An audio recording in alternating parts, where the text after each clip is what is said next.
ඔයාලා හැමෝම ගොඩක් සාදරයෙන් පිළිගන්නවා Nathindu YouTube channel එකෙන් තව brand new tech episode එකකට. ඉතින් මම අද වීඩියෝ එකෙන් කතා කරන්න යන්නේ අපි හැමෝම වගේ ඉඳන් PC එකේ use කරන Photoshop software එක කියන්නේ photo editing වල තියෙන හොඳම software එකක්. ඉතින් මේ software එක use කරන්න පුළුවන් වැඩ භාගයට භාගයම් කරගන්න පුළුවන් super mobile application එක ගැන තමයි මම අද ඔයගලන්ට කියා දෙන්නේ. ඉතින් හැමදාම වගේ වීඩියෝ එකක් කලින් මතක් කරගන්න Nathindu YouTube channel එක ඔයාලා subscribe කරලා නැත්නම් දැන් බලන්න ඉඳලා තිබුණ subscribe button එක click කරලා උඩ තියෙන bell icon එක click කරලා තියාගන්න. එතකොට අපි දන්න මෙන්න මේ වගේ ගොඩක් වැදගත් වීඩියෝස් වල ගාවට බෙල් නොටිෆිකේෂන් එකකින් එන්න ගන්න පුළුවන්. ඒ වගේම මොනවා ප්‍රශ්න තියෙනවා පල්ලි කමෙන්ට් කරන්න. ඒ වගේ වීඩියෝ එකට ලයික් එකක් දාන්න. ඒ වගේම මේ වීඩියෝ ගොඩක් වැදගත් කියලා හිතනවා නම් තව යාළුවන්ට බලන්න ෂෙයා කරන්න අමතක කරන්න එපා. එහෙනම් අපි යමු දැන් වීඩියෝ එකට.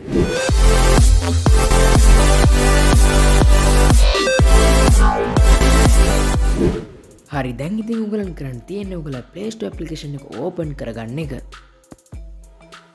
ඊට පස්සේ මෙන්න මේ search bar එකේ search කරන්න ඕනේ Pics Art App කියලා.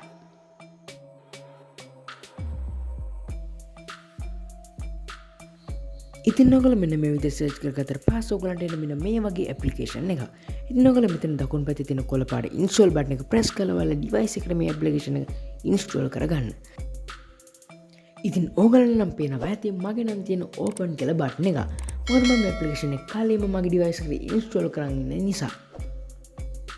ඉතින් ඔයගොල්ලෝ device එකට මේ application install වුණාට පස්සේ ඔයගොල්ලෝ මෙන්න මේ විදිහට ගිහින් ඔයාලා application එක open කරගන්න. ඉතින් මේ app එක open වුණාට පස්සේ ඔයගලන්ට පේන්නේ මෙන්න මේ වගේ interface එකක්. ඉතින් ඔයගොල්ලෝ මෙන්න මෙතන යටින් තියෙන plus mark එක press කරලා ඔයගලන්ට කැමති photo එකක් select කරගන්න පුළුවන්. ඉතින් ඔයගලන්ට sample එකක් විදිහට මම මෙන්න මේ photo එක select කරගන්නවා. ඉතින් මේ select කරගත්තට පස්සේ අපිට open වෙනවා මෙන්න මේ වගේ අලුත් interface එකක්. ඉතින් ඔයගලන්ට මෙතන පල්ලෙන් ගොඩක් tabs ටිකක් බලා ගන්න පුළුවන්. ඉතින් මම ඉස්සලා මේ tools කියන tab එකෙන් පටන් ගන්නවා. ඉතින් මෙන්න මෙතන තියෙන gold කියන tab එක ඔයගලන්ට buy කරලා ගන්න තියෙන option එකක්.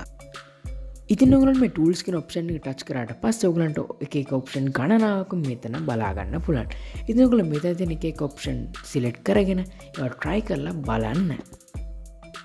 ඉතින් මම දැන් ඔයගලන්ට මේ effect කියන tool එක select කරලා පෙන්නන්නම්. ඉතින් ඔයගලන්ට මේ effect කියන option එකේ effects ගණනාවක් බලා ගන්න පුළුවන්. ඉතින් ඔයගලෝ මේකට photos අරගෙන මේ effects දාලා try කරලා බලන්න. ඉතින් මම ඔයගලන්ට මේ option එකේ sample එකක් විදිහට මම මේ lens blur කියන option එක select කරලා පෙන්නන්නම්. ඉතින් දැන් ඔයගලන්ට පේනවා ඇති මගේ මුළු picture එකම blur වෙලා ගියා. ඉතින් ඔයගලෝ මෙන්න මේ පහළ තියෙන eraser icon එක press කරලා ඔයගලන්ට photo එකේ අවශ්‍ය තැන් විතර මේ blur effect එක තියන්න පුළුවන්. ඉතින් ඔයගලන්ට පේනවා ඇති දැන් professional cam එකකින් ගත්තා වගේ අපේ photo එක smoothly blur වෙලා තියෙනවා. ඉතින් ඔයගලන්ට මෙතනින් brush එකේ size එක අඩු වැඩි කරලා ඔයගලන්ට ඕන විදිහට ඔයාලා brush එක customize කරගන්න පුළුවන්.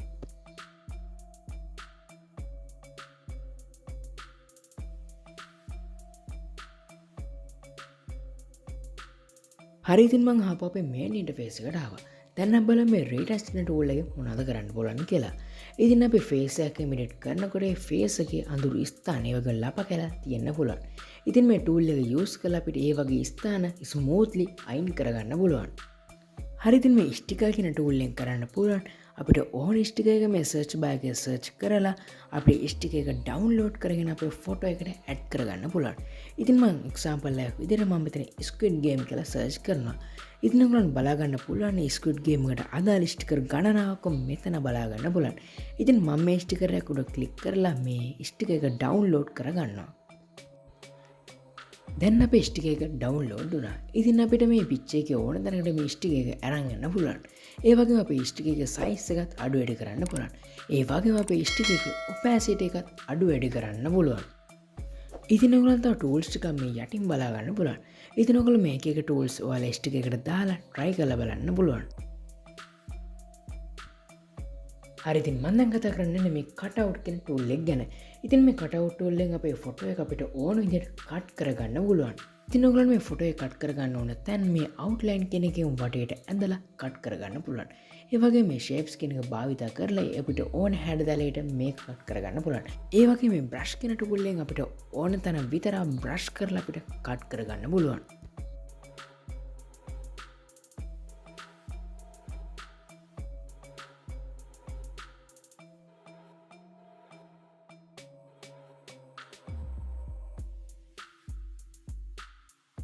හරි ඉතින් මේ තින්න මම කට් කරගත මගේ ෆොටෝ එක. ඉතින් මම දැන් ඔයාලට කතා කරන්නේ මේ ටෙක්ස්ට් ටූල් එක ගැන. ඉතින් ඔයගොල්ලෝ මේ ටෙක්ස්ට් කියන ටූල් එක ක්ලික් කරාට පස්සේ ඔයාලට මෙන්න මේ වගේ ඉන්ටර්ෆේස් එකක් එනවා. මෙතන ඔයාලට අවශ්‍ය දේ ටයිප් කරගන්න පුළුවන්. ඉතින් මම මෙතන එක්සැම්පල් එකක් විදිහට කා කියලා ටයිප් කරගන්නවා. ඉතින් ඔයගොල්ලෝ ටෙක්ස්ට් එකට ඔයාලට ආස ෆොන්ට් එකක් මෙතන දෙන ෆොන්ට්ස් ටික එහාට මෙහාට කරලා දාගන්න පුළුවන්. ඉතින් ඔයගොල්ලන්ට පල්ලෙහාන් ටැබ්ස් ගණනාවක් බලා ගන්න පුළුවන්. ඉතින් මේ ටැබ්ස් වලින් ඔයාලා ටෙක්ස්ට් එකට කලර් එකක් දාන්න පුළුවන්. ඒ වගේම ෂැඩෝ එකක් දාන්න පුළුවන්. ඒ වගේම ඔයාලා ටෙක්ස්ට් එකේ ඔපැසිටි එකත් අඩු වැඩි කරන්න පුළුවන්. ඒ වගේම තව ගොඩක් දේවල් ටෙක්ස්ට් එකට මෙතනින් කරන්න පුළුවන්. හරි ඉතින් මම අපේ කලින් තිබෙ ඉන්ටර්ෆේස් එකට ආවා. ඉතින් දැන් ඔයගොල්ලන්ට මෙතන පේනවා ඇති ඇඩ් ෆොටෝ කියලා පොඩි ටූල් එකක් යටින් තියෙනවා. ඉතින් මේ ඇඩ් ෆොටෝ කියන ටූල් එකෙන් කරන්න අපිට කැමති ෆොටෝ එකක් මේ ෆොටෝ එක උඩට ඇඩ් කරගන්න පුළුවන්. හරිති මන්දන් කතා කරන්න මේ ෆිට් කෙන ටූල් එක ගැන. ඉතින් මේ ෆිට් කෙන ටූල් එක යූස් කරලා අපේ ෆොටෝ එකට බෑග්ග්‍රවුන්ඩ් එකක් දාගන්න පුළුවන්. ඉතින් ඔයාලට පේනද මේ ෆිට් කෙන ටූල් එක ප්‍රෙස් කරාට පස්සේ මෙතන යටින් ටැබ්ස් හතරක් පහක් තියෙනවා. මෙතන මේ කලර්ස් කියන ටැබ් එක ප්‍රෙස් කරාට පස්සේ අපිට කැමති කලර් එකක් අපේ ෆොටෝ එකේ බෑග්ග්‍රවුන්ඩ් එකට දාගන්න පුළුවන්. ඒ වගේ මේ බෑග්ග්‍රවුන්ඩ් කියලා තියෙන එකෙන් ඔයාලට මේ ඇප්ලිකේෂන් එකෙන් දෙන බෑග්ග්‍රවුන්ඩ්ස් ඔයාලා ෆොටෝ එකට ඇඩ් කරගන්න පුළුවන්. ඒ වගේ මේ ඉමේජ් කියලා තියෙන එකෙන් ඔයාලා ෆොටෝ එකට ඔයාලා කැමති ෆොටෝ එකක් බෑග්ග්‍රවුන්ඩ් එකක් විදිහට ඇඩ් කරගන්න පුළුවන්. ඉතින් මෙතන තියෙන ෂැඩෝ එකන ඔප්ෂන් එකෙන් කරන්න ඔයාලා කලින් තිබ්බ ෆොටෝ එකට ෂැඩෝ එකක් ඇඩ් කරන එක. ඉතින් මම දැන් කතා කරන්නේ මේ බ්‍රෂ් කියන ටූල් එක ගැන. ඉතින් මේ බ්‍රෂ් කියන ටූල් එක ප්‍රෙස් කරාට පස්සේ ඔයගොල්ලන්ට කැමති කලර් එකක් සිලෙක්ට් කරන්න එනවා. එහෙම සිලෙක්ට් කරාට පස්සේ ඔයගොල්ලන්ට ඔයාලා ෆොටෝ එක උඩ කැමති විදිහට බ්‍රෂ් කරන්න පුළුවන්. ඒ වගේම මෙතන තවත් ඔප්ෂන් හතරක් ඔයගොල්ලන්ට බලා ගන්න පුළුවන්. ඉතින් ඔයගොල්ලන්ට මේ ඔප්ෂන් හතරත් යූස් කරලා ඔයාලා ෆොටෝ එක ලස්සනට බ්‍රෂ් කරගන්න පුළුවන්. හරි ඉතින් මම දැන් කතා කරන්නේ මේ බෝඩර් කියන ඔප්ෂන් එක ගැන. ඉතින් මේ බෝඩර් කියන ඔප්ෂන් එක යූස් කරලා අපේ ෆොටෝ එකට බෝඩර් එකක් දාගන්න පුළුවන්. ඒ වගේම අපේ ෆොටෝ එක ස්ටිකර් එකක් විදිහට හදාගන්නත් මේ ඔප්ෂන් එක යූස් කරලා කරන්න පුළුවන්. ඉතින් මම දැන් කතා කරන්නේ මේ මාස්ක් කියන ඔප්ෂන් එක ගැන. ඉතින් මේ මාස්ක් කියන ඔප්ෂන් එක ටච් කරාට පස්සේ අපිට එක එක එෆෙක්ට්ස් ගණනාවක් බලා ගන්න පුළුවන්. ඉතින් මේ අපිට මේ එෆෙක්ට්ස් ඩවුන්ලෝඩ් කරලා අපේ ෆොටෝ එකට ඇඩ් කරලා අපේ ෆොටෝ එක ස්මූත්ලි ලස්සනට එඩිට් කරගන්න පුළුවන්. හරි ඉතින් මම දැන් කතා කරන්නේ මේ ඩ්‍රෝ කියන ටූල් එක ගැන. ඉතින් මේ ඩ්‍රෝ කියන ටූල් එක ප්‍රෙස් කරාට පස්සේ අපිට ඔප්ෂන් දෙකක් වෙනගෙන කලර් කියලා ඩ්‍රෝ කියලා. ඉතින් ඔයගොල්ලෝ දැන් ඩ්‍රෝ කියන ඔප්ෂන් එක තෝරගන්න ඕනේ. හරි ඉතින් එහෙම ප්‍රෙස් කරාට පස්සේ අපි මෙන්න මේ වගේ අලුත් ඉන්ටර්ෆේස් එකකට එනවා. මෙතන ඕන එක එක බ්‍රෂස් ගණනාවක් බලා ගන්න පුළුවන්.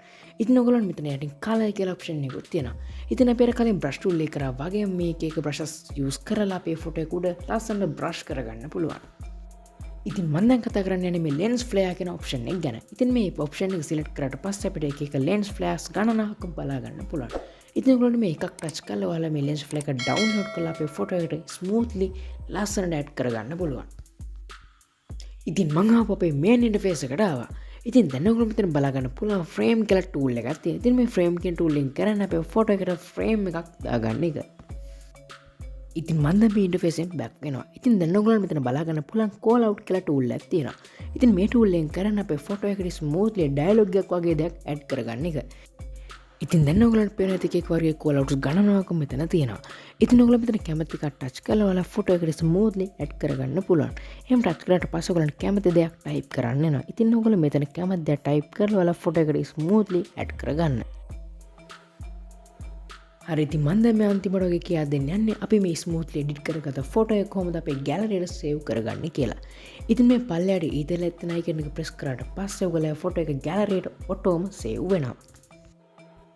ඉතින් මේ විදිහට සේව් කරාට පස්සේ ඔයගොල්ලන්ට මෙන්න මේ වගේ මැසේජ් එකක් එනවා. ඉතින් ඔයගොල්ලෝ මෙතනින් මේ ක්ලෝස් කියන බටන් එක ප්‍රෙස් කරන්න ඕනේ.